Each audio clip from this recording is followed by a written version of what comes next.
ons begin die diens in die naam van die Here. Here, ons het vanoggend ook met ons lied gesê dat ons nie aldag die bedoeling verstaan wanneer U met ons op pad is nie. Maar ons weet een ding verseker, dat alles wat met ons gebeur, waarheen U ook al met ons op pad is, dat U beloof dit is vir ons ten goeie. En daarom hou ons ook vanoggend vas. En juist daarom kan ons met alle dankbaarheid, al die lof en dank en eer aan U bring. Amen. Broers en susters, julle almal wat aan die Here behoort, genade, barmhartigheid en vrede vir julle. Dit kom van God ons Vader en Christus Jesus ons Here. Dit word 'n werklikheid in ons lewens uit die kragtige werk van die Heilige Gees. Goed, ons is besig met Psalm 16 gedeelte en Psalm 37 gedeelte, Psalm 37 vers 23 tot 26 en dan Psalm 16 vers 5 tot 6. Ons is besig met die tema oud, maar nie koud, deur God se behoud, en ons is vandag besig met die derde deel daarvan. So kom ons bid saam. Here, baie dankie dat ons U woord, telke male wanneer ons U woord oopmaak, dan weet ons dat U op 'n besondere manier met elkeen van ons praat, en dat wanneer ons vanoggend ook hier uitstap, dat ons 'n belewenis sal hê dat God is hier teenwoordig. Maar God, U bly nie in hierdie kerkgebou agter nie. U stap saam met ons hier uit, omdat U deur die Gees in ons harte woon.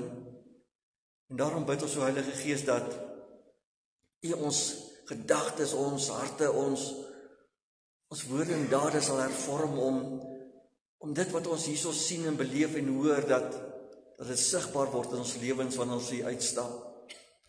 Daarom wil ons ook bid en vra dat U ons sal verlos van die bose, die Satan wat daarop uit is om ons lewens te vernietig. Maar dankie dat U die Satan reeds oorwin het.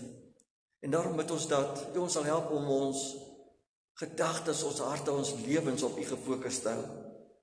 Want ons bid dit in die naam van Jesus die Here. Amen. Om die konteks van vandag se preek te verstaan, moet ek vir julle so weer 'n bietjie terugvat op die vorige twee preke, baie kortliks. Onthou julle, ons het begin deur te sê oud word is nie vir sissies nie. Ons sê dit baie vir mekaar, en wat implikasies het dit nie alles in ons lewens nie. Maar die vraag wat gevra is, wat het ek en jy alles op ons lewensreis geleer die afgelope 20, 30, 50, 80 jaar? Wat het die Here vir ons daardeur geleer? Dit wat Dawid in Psalm 37 en 16 vir ons sê, die eerste punt wat ons gemaak het, was die Here stuur jou op sy pad. Onthou julle Psalm 37 vers 23, die Here bepaal die koers van die mens met wie se pad hy tevrede is, en hy ondersteun hom, en as so iemand val, bly nie lê nie, want die Here help hom op. En dit wat ons sê, die Here bring 'n mens op 'n plek waar hy wil hê dat jy moet wees. Hy stuur jou koers in daai rigting, sodat jy kan wees en kan word wat hy wil hê dat jy moet wees, om bruikbaar in die koninkryk te wees. En al hierdie swaar kry beproewings waardeur 'n mens soms gaan, is God se voorbereiding, sodat jy kan wees en word wat hy wil hê, meer diensbaar in sy koninkryk. En uit te sê dat God jou nooit alleen laat of in steek laat op hierdie lewensreis nie. Die tweede punt wat ons verlede Sondag gesê het, die Here sorg vir jou op hierdie pad. Psalm 37, 25, ek was jonk en het oud geword, maar nooit het ek 'n regverdige verlate gesien, of dat sy nageslag brood soek nie. En ons het gesê dat wanneer jy die Here vertrou dat hy vir jou sorg, dan verlos hy jou eintlik. Hy bevry jou daarvan dat jy vir jouself moet sorg. Dat jy eintlik daardie besig is om die verantwoordelikheid vir jou sorg aan God oor te gee. Psalm 127 vers 2, wyse Salomo, te vergeef dat jy vroeg opstaan en laat gaan slaap om met moeite bestaan te maak vir die wat hy liefhet, gee die Here dit in hulle slaap. Dat hy sê dat ten spyte van ons gewerskaf, as jy dit in sy hande gee, is hy verantwoordelik om vir jou te sorg. En wat 'n bevryding is dit net nie. En vanoggend volg deel 3, die Here seën jou met sy sorg, sien dit raak. Sien dit raak. So die twee gedeeltes wat ons daar gaan saamlees is Psalm 16 en Psalm 37. Psalm 16 van vers 5 tot 6 wat sê, Here, U is my lewe.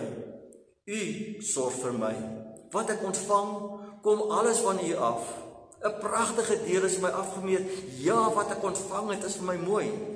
Die ander vertaling sê wat ook dalk meer bekend is, die meetsnoere het vir my in lieflike plekke geval.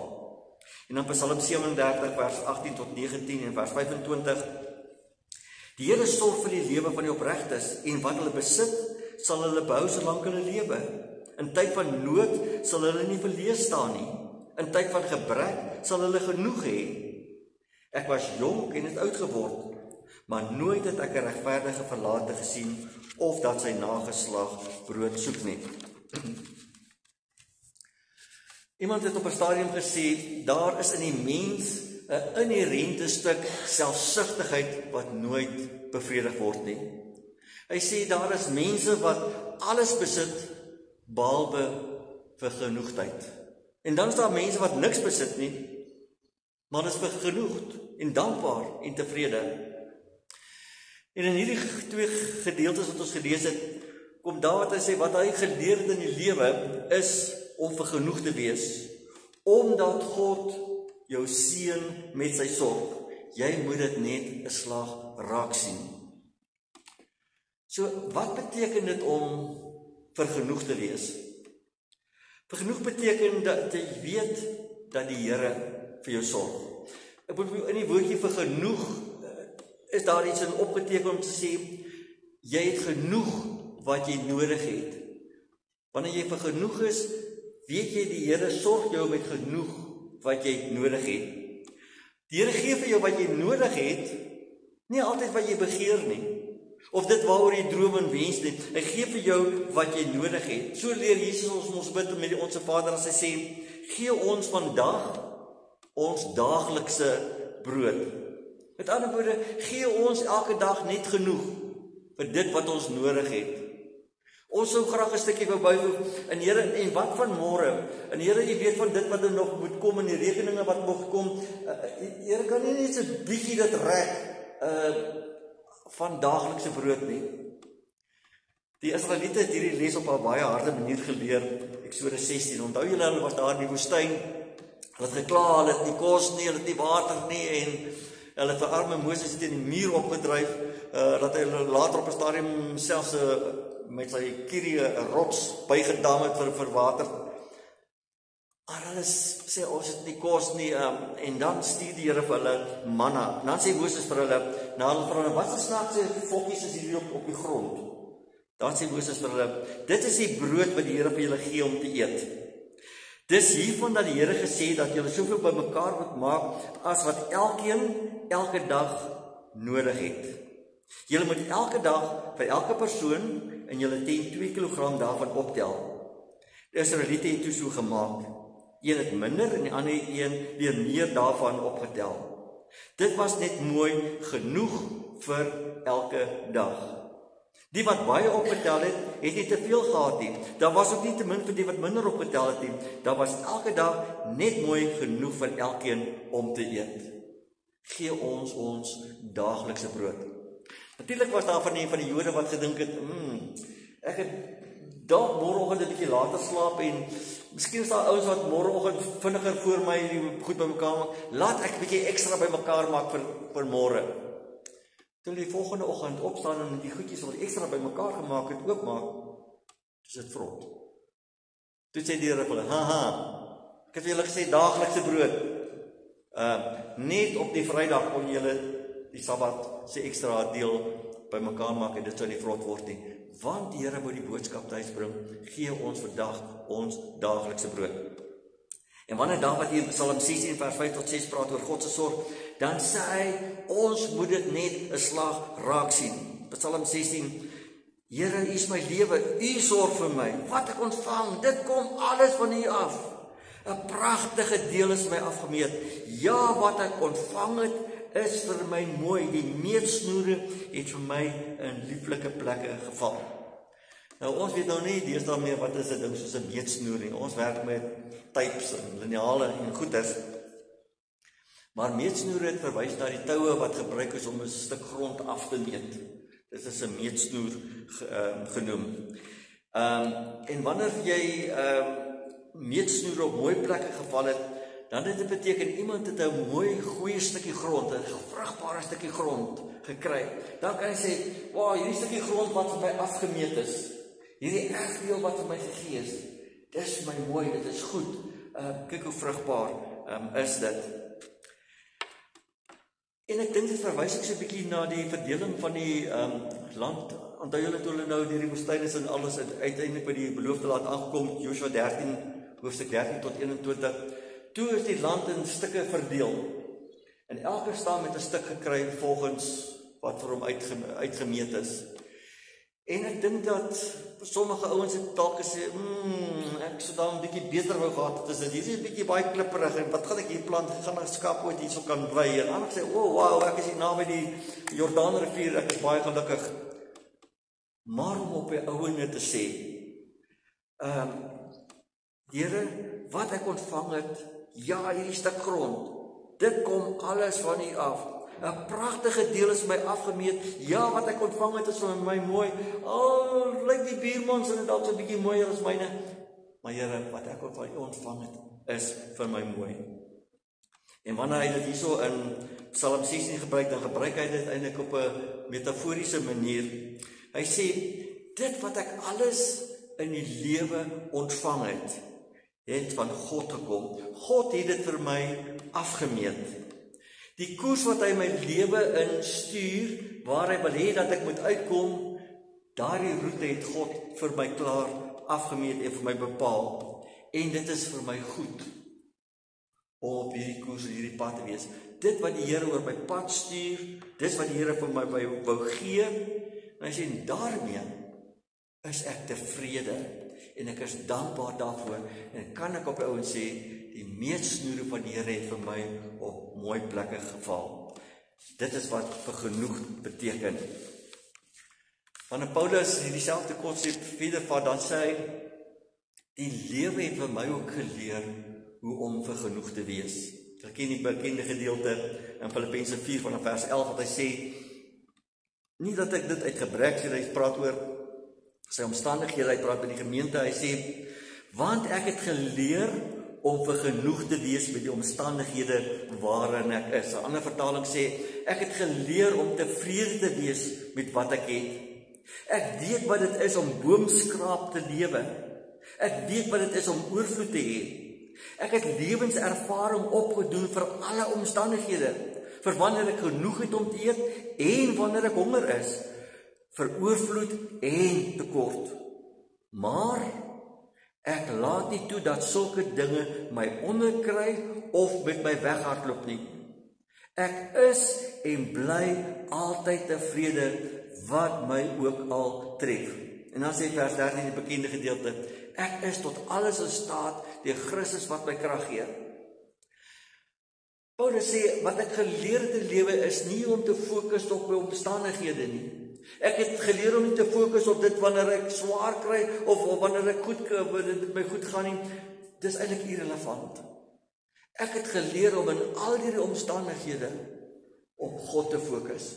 Want dit is Christus wat my in staat stel om, maak nie saak wat oor my pad kom, wat 'n koers die Here my lewe stuur nie, om dit te kan hanteer met die krag wat van Christus kom. Fokus is op God. En daarom kom Paulus ook later in Timoteus 6, en waarsku oor 'n verkeerde gesindheid van onvergenoegdheid. Onthou julle in die begin wat ek gesê dat daar in elke stuk mens is daar ietsie van daardie selfsug wat eintlik 'n stuk van onvergenoegdheid is, omdat jy dink jy behoort eintlik beter te hê. Dinge behoort eintlik beter te wees. Daar's dinge wat my eintlik behoort toe te kom. Daardie stuk van onvergenoegdheid. Hy skryf aan Timoteus in 1 Timoteus 6 vers 6 as hy sê, maar wanneer 'n mens vir God dien en jy is ook tevrede met wat jy het, dan het jy baie. Want ons het niks ingebring in die wêreld nie, en ons kan ook niks uitneem uit die wêreld nie. Daarom moet ons tevrede wees wanneer ons kos en klere het. Wanneer mense baie graag ryk wil word, dan doen hulle maklik sonde en val in versoeking. Hulle loop hulle vas in die struik van baie sinlose en skadelike begeertes waarin mense in verderf en ondergang gestort word.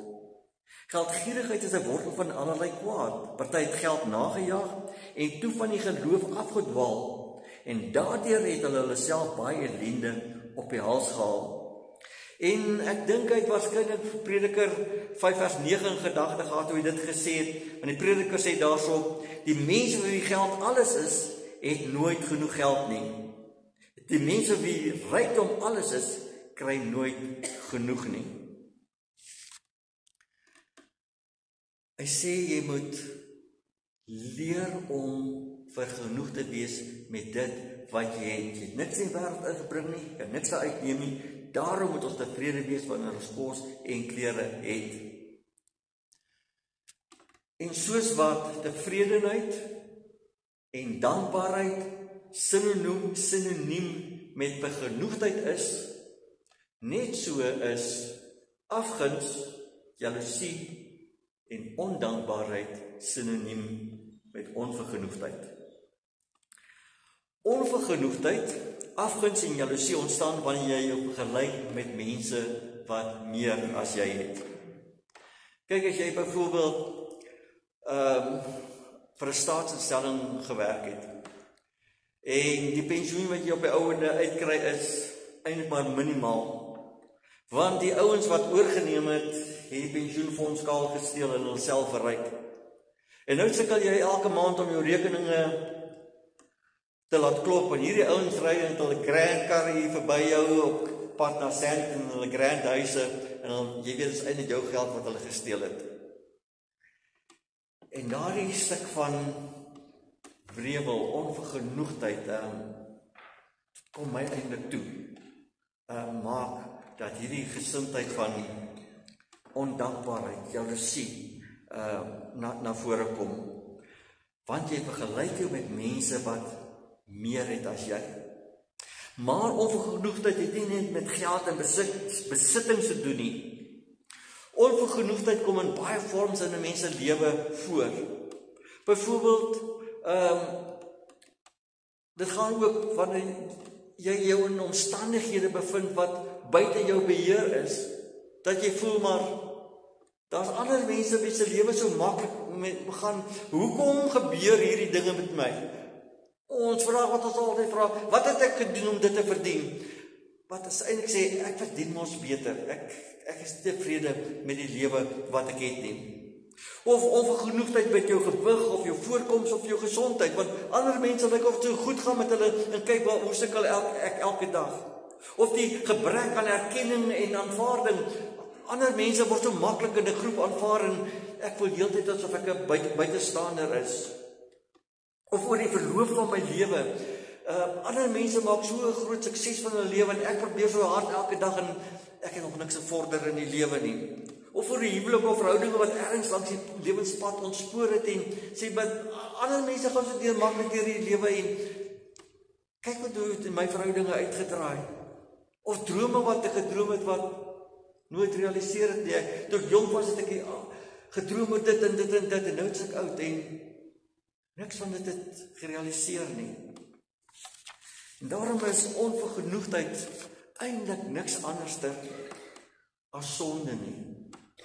Sonde omdat dit 'n emosie van wantroue in God se sorg is.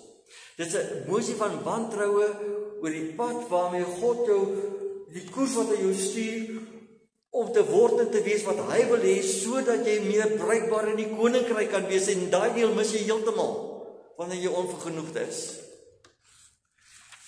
Daarteenoor kom vergenoegdheid en dankbaarheid na vore wanneer jy jou begin vergelyk met mense wat minder as jy het. En laat ons dit nou maar vir mekaar sê. Daar is baie mense wat baie minder as ek en jy het. Jy hoef net in 'n ry te staan by Pick n Pay of Checkers of so, met 'n trolley wat jy 'n klomp goed in gelaai het, en as voor jou staan daar 'n vrou wat by die kassiere kom en klein geld begin uithaal, om die bietjie goed wat sy in die hand het te betaal. En jy weet, dit is waarskynlik 'n hele gesin se kos wat sy hier in die hand vashou, terwyl jou trolley en my trolley 'n maand of 'n week se goeders alreeds in daardie trolley het. En wanneer jy jou met so 'n persoon begin vergelyk, dan besef jy hoe baie jy het en hoe goed die Here vir jou is. Of wanneer dit so aanhoudend reën, soos wat dit nou is, en dit is so lekker, jy ry met jou lekker warm kar op pad huis toe, en jy ry dalk by die plakkerskamp. Die so nat en morsig en modderig is, en die wind wat die reën deur elke skreefie baie, jy weet daar binne in daardie shack, en binne daardie plakkers is dit nat en muf en koud. En jy gaan huis toe, lekker warm huis, geseël teen die reën en alles. Jy besef net hoe baie jy het en hoe goed die Here vir jou is. Of jy ry verby die bedelaar by die verkeerslig met sy plakkaatjie wat daar staan, en dan wonder jy, hierdie persoon wat die hele dag hier staan, al ooit vandag iets gehad om te eet. En jy's op pad huis toe om lekker te gaan aansit vir 'n bord kos.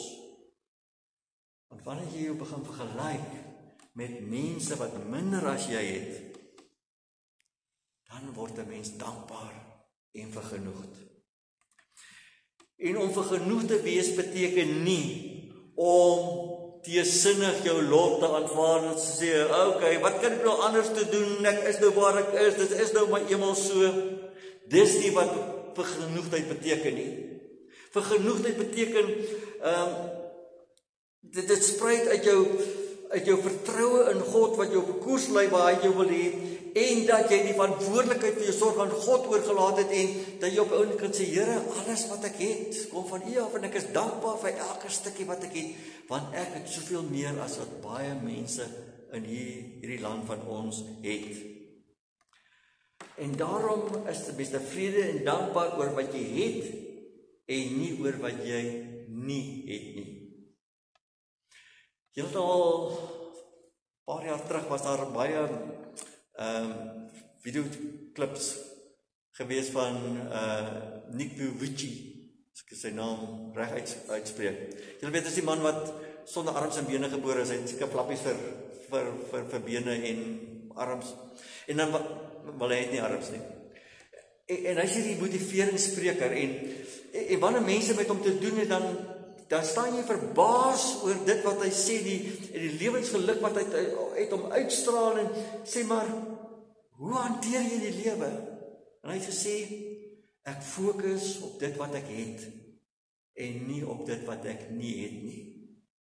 Dit maak my vergenoegd en gelukkig. Ek fokus op wat ek het, en nie op wat ek nie het nie. En wanneer jy daardie fokus bou, dan kan jy saam met Psalm 16 vers 11 sê, uit U hand kom net wat mooi is. Al is daar dalk mense wat beter daaraan toe is, al is jou bure of jou familie of ander mense, dalk het hulle meer in die bank as jy. Maar dat jy kan sê, wat van die Here afkom, dit is vir my mooi. Dit kom uit die hand van die Here. En daarom ons as gelowiges behoort vergenoegd te wees. Nee, by ons as gelowiges behoort vergenoegdheid 'n deel van ons daaglikse dankbare lewe te wees. Omdat jy weet, dit wat jy het, dis wat God vir jou gee. Omdat God weet wat jy nodig het. Want God weet wat jou daaglikse behoeftes is. En dat God sê, ek voorsien vir jou daaglikse brood. En daarom kan Dawid in Psalm 37 vers 25 skryf, as hy sê, ek was jonk en het uitgeword, maar nooit het ek 'n regverdige verlate gesien, of dat sy nageslag brood soek nie. Want hy sê mos in daardie gedeelte dat die Here sorg vir ons. En daarom kyk ek op my ou dag rondom my, en ek kyk terug en ek sien, die Here sorg vir sy kinders. Ek het nog nêrens ooit gesien vir regverdige verlate, of dat sy nageslag brood soek nie. Hy sê nie, ek het teruggekyk en sê, die regverdiges, die Here het hulle so bevoordeel, kyk hoe lekker ryk het hulle geword, kyk al die besittings wat hulle bymekaar gemaak het. Dis nie wat hy sê nie. Hy sê, ek het sien dat hulle nooit gebrek het nie, want God gee vir jou wat jy nodig het elke dag. Hy seën jou daarmee, en dit moet jy raak sien. So, wat het jy wat jy nie ontvang het nie? Vra Paulus vir die gemeente in Korinte, 1 Korinte 4 vers 7. Wat het jy wat jy nie ontvang het nie? Ja, selfs die goeders wat oor jou pad kom, wat jy gesê het, ek kon daarmee sonder daarmee klaar gekom het. Omstandighede of wie en wat ek is. Here, dis nou nie wat ek in gedagte gehad het nie. Die moeilike tye moet jy ook sien. Dit kom by die hand van God, want God is besig om jou te vorm en te stuur, soos wat hy wil hê. Job skryf daar in Job 2 vers 10, as hy sê, as ons die goeie van God aanvaar, moet ons nie ook die kwaad aanvaar nie. As ons so dankbaar is oor die goeie, moet ons nie ook dankbaar wees oor die moeilikhede en moeilike tye wat oor ons paai gaan nie, oor ons paai kom nie. Mens kan net vir genoeg lewe, wanneer jy hierdie perspektief bou, en het raak sien, dat God jou seën, elke dag seën, met dit wat jy nodig het, die goeie, sowel as die moeilikhede, want jy dit ook baie keer, ek en jy dit ook baie keer nodig in ons lewens. God seën jou daarmee. As jy daai perspektief behou, as jy dit raak sien, dan kan jy op die ouenes weer teruggaan na Psalm 16 toe. En dan kan jy op die ouenes sê, Here, U sorg vir my. Wat ek het, ja, dit kom alles van U af. Uit die hand kom net wat mooi is. En dis wat God wil hê, hoe ons na die lewe moet kyk. Dis wat God wil hê, ons perspektief moet wees. Dis wat God wil hê, dat ek en jy moet raak sien. So wat wil ek en jy vanoggend hier uitstap? Moenie dat ons na die groen gras van die bure kyk en dink is groener as ons nou, omdat hulle meer het nie. Julle weet kom dit groener nie. Moenie so fokus op dit wat jy nie het nie. Fokus op dit wat God elke dag vir jou gee. Sien dit raak en wees genoeg. Amen. Onse Vader, ons is so bevoorreg om die kinders te wees en te weet dat alles wat ons het, U gee dit vir ons, want U weet wat ons nodig het. Daarvoor kan ons net baie dankie sê. Here, dankie vir die reën, dankie vir ons dak oor ons kop, vir ons huis, ons motors wat ons het, ons kos en klere, ons gesondheid, Here, alles wat U vir ons elke dag gee. Leer vir ons om ons seëninge te tel. Leer vir ons om uit dankbaarheid te leef, omdat U die gewer is van alle goeie gawes. Here, ons dink so aan mense wat in hierdie tye regtig swaar kry, wat honger gaan slaap en wonder waar môre se kos vandaan kom. Here, gee vir ons daardie barmhartige hart om ook na hulle behoeftes om te sien op 'n manier sover wat ons kan. Geef ons geopende oë en geopende ore om die liefde sigbaar te maak. Here, ons wil net bid ook vir ons kerk, ons gemeente, U kerk in hierdie land, hier in Horison waar U ons geplaas het ook. Here, dat ons in ons gedagtes, ons harte en ons lewens iets van die liefde en sorg sal sigbaar maak. Dat dit wat ons die afgelope 10, 20, 30, 80 jaar geleer het, dat ons dit goed genoeg geleer het om ander daarmee te inspireer en te bemoedig. Want ons bid dit alles in die naam van Jesus die Here, aan wie alle mag in hemel en aarde behoort. Amen. Okay, net in geval julle gedink het dat ons klaar is met Psalm 37 en 16, daar word nog 'n gedeeltjie dat God jou seën en jy moet dit raak sien sodat volgende week meen te ontvang die seën van die Here en gaan huis toe met God se vrede, maar ook met dankbaarheid en vergenoegdheid in jou hart. Want die Here sal julle seën en julle beskerm. Die Here sal tot julle redding verskyn en julle genadig wees. Die Here sal julle gebede verhoor en aan julle vrede gee. Amen.